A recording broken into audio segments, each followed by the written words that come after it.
हे तुलसी माँ, आपकी इस वीडियो को जो भी सच्चे दिल से लाइक करें, उसके घर में स्थायी रूप से निवास बना लेना, उसकी झोली खुशियों से भर देना।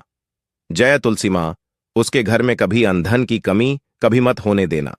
लायक जरूर करें, तुलसी माँ को जल देते समय बोलने चाहिए। यह 3 शब्द सभी मनोकामनाएं पूर्ण हो जाती हैं। आज की इस वीडियो में हम जानेंगे तुलसी माँ के पौधे को जल देते समय क्या बोलना चाहिए। एक बार की बात है, भगवान विष्णु आराम कर रहे थे।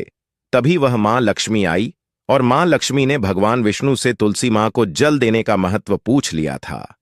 तब भगवान विष्णु ने उन्हें उसका महत्व सुना दिया था। आगे देवी मां लक्ष्मी कहती हैं, हे स्वामी, आपने मुझे तुलसी मां को जल देने का महत्व तो बता दिया है, किंतु अब मेरे मन में यह जानने की जिज्ञासा हो रही है कि तुलसी मां को जल कैसे देना चाहिए। तुलसी मां को जल देने की सर्वोत्तम विधि कौन सी है तथा तुलसी मां को जल देने का मंत्र कौन सा है? कृपया आप मुझे इन सभी प्रश्नों का उत्तर दें। तब भगवान विष्णु देवी मां लक्ष्मी से कहते हैं, हे प्रिय, जिस प्रकार से मैंने तुम्हें तुलसी मां का महत्व सुनाया है, उसी प्रकार से तुलसी मां को जल देते समय बोले जाने वाले मंत्र का भी बड़ा महत्व है। यह मंत्र केवल 3 शब्दों का है, किंतु इसका प्रभाव बहुत कल्याणकारी है। जो भी इंसान प्रतिदिन तुलसी मां को जल देते समय अपने मुख से केवल यह 3 शब्द बोल देता है, तो साक्षात मां लक्ष्मी उसके घर में प्रवेश करती है, उसकी दरिद्रता समाप्त हो जाती है, उसे धन धान्य की प्राप्ति होती है। वह मंत्र बताने से पूर्व मैं आपको तुलसी मां के इस मंत्र का महत्व सुनाता हूं। इस महत्व को सुन लेने मात्र से ही इंसान के समस्त पाप नष्ट हो जाते हैं। उसे 1000 वर्षों तक तुलसी मां को जल देने का पुण्य प्राप्त हो जाता है।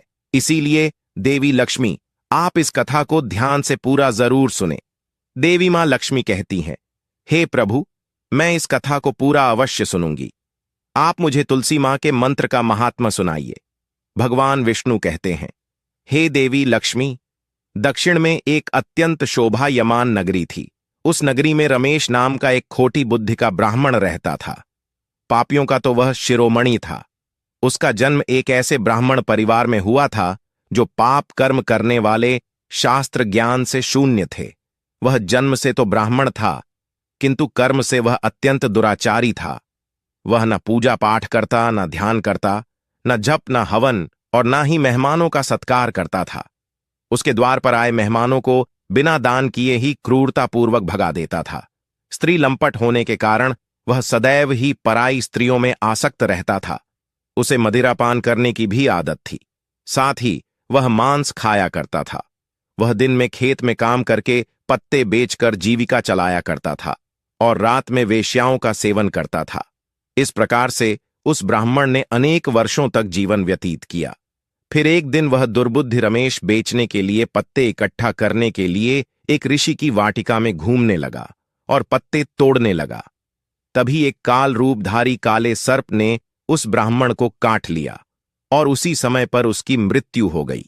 उसके बाद 2 यम के दूत उसे लेने के लिए उस स्थान पर प्रकट हुए और उसे उठाकर यमलोक ले जाने लगे।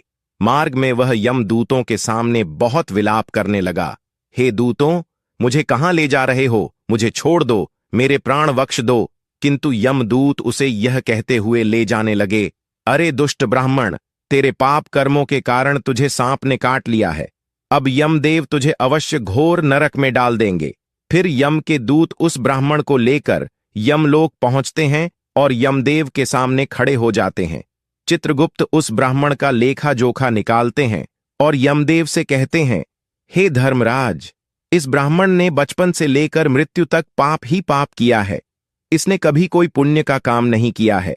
फिर धर्मराज अपने दूतों से कहते हैं, हे दूतों, इस घोर पाप करने वाले ब्राह्मण को उठाकर ले जाओ और इसे नरक में डाल दो। फिर यम के दूत उस ब्राह्मण को ले जाते हैं और नरक की भयंकर अग्नि में धकेल देते हैं। अनेक वर्षों तक नरक में सजा भुगतने के बाद उस ब्राह्मण को दूसरे जन्म में एक बैल का शरीर मिलता है। बैल का जन्म पाकर वह बोझ उठाने का काम करने लगा। उसका मालिक उससे दिन रात काम करवाने लगा। फिर जब उस बैल की शक्ति कम हुई तो उसके मालिक ने उसे एक लंगड़े आदमी को बेच दिया। उस लंगड़े आदमी ने उस बैल को खुद का बोझ उठाने के लिए उपयोग किया। वह उसकी पीठ पर बैठकर घूमा करता था। इस प्रकार से उस बैल ने 8 वर्ष तक उस लंगड़े आदमी का बोझ उठाया। फिर एक दिन वह लंगड़ा आदमी उस बैल की पीठ पर बैठकर किसी ऊंचे पर्वत पर जाने लगता है। उस पर्वत पर बहुत देर तक चढ़ने के कारण वह बैल बहुत थक गया, उसकी शक्ति क्षीण हो गई और कुछ समय बाद वह बैल बहुत जोर से मूर्छित होकर जमीन पर गिर पड़ा और अंतिम सांसें लेने लगा। तभी वहां पर खड़े लोगों को उस बैल पर बड़ी दया आ गई और वे उसके मुख में पानी डालने लगे।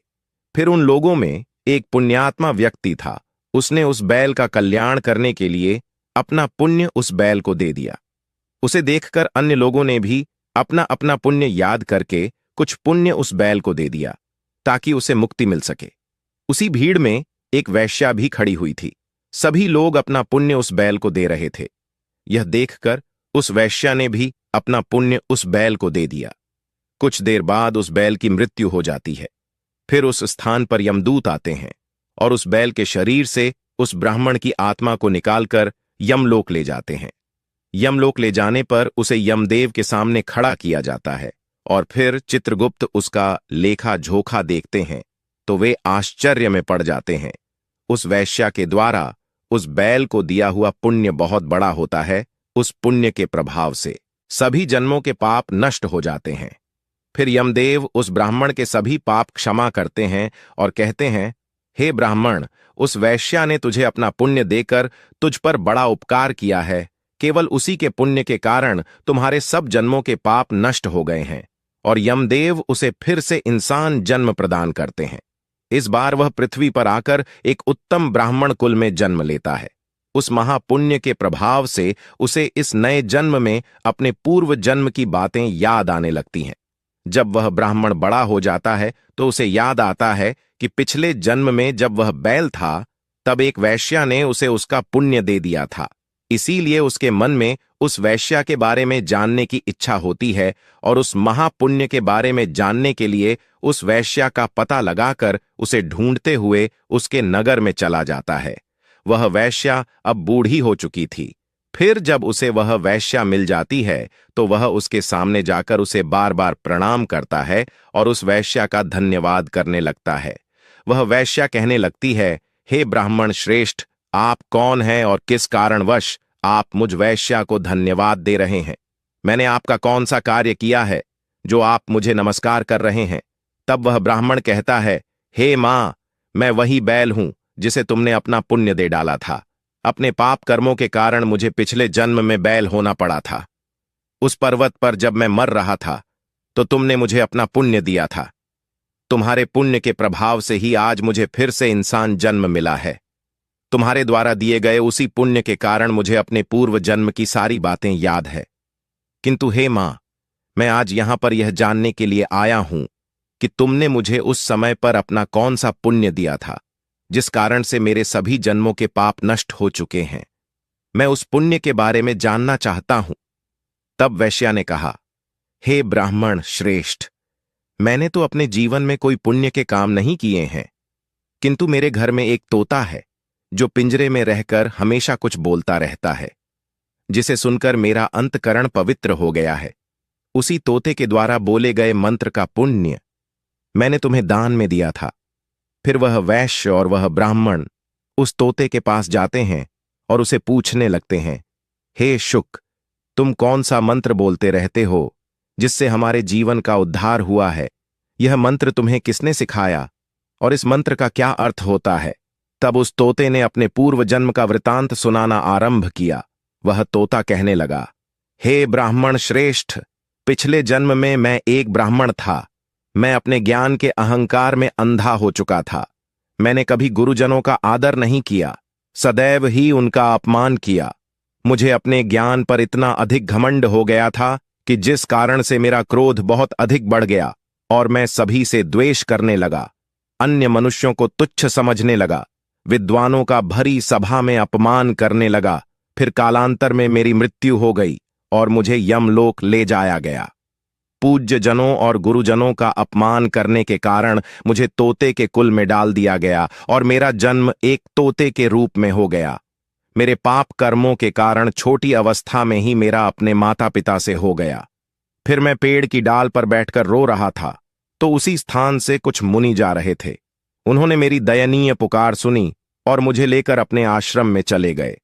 वहां उस आश्रम पर उन्होंने मुझे एक सुंदर पिंजरे में रखा और मेरा अच्छी तरह से ख्याल रखा।